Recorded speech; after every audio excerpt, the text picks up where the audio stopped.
Hello friends, কাল রাখি বন্ধন উৎসব, তাই বেরিয়ে পড়লাম। বাইরে এত বৃষ্টি হচ্ছে, তার মধ্যেও বেরিয়ে গেলাম। কিন্তু কি করব, কাল তো রাখি পূর্ণিমা, দাদাদের জন্য রাখি আর মিষ্টি কিনতে তো হবেই। তাই এই দিনটি তো বছরে একবারই আসে, তাই কি আর ঘরে বসে থাকা যায় বলো। তাই প্রথমে চলে গেলাম মিষ্টির দোকানে, অনেক মিষ্টি কিনতে। আমাদের এখানে একটা নতুন মিষ্টির দোকান ওপেন হয়েছে, মহাপ্রভু মিষ্টান্ন ভাণ্ডার।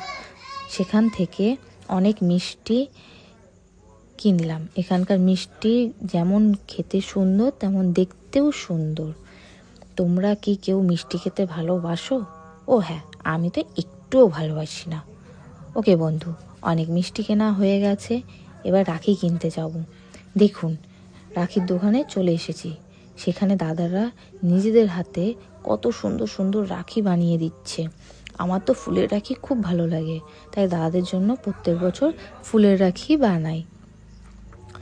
বানিয়ে পরাই।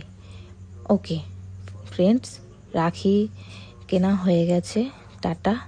আবার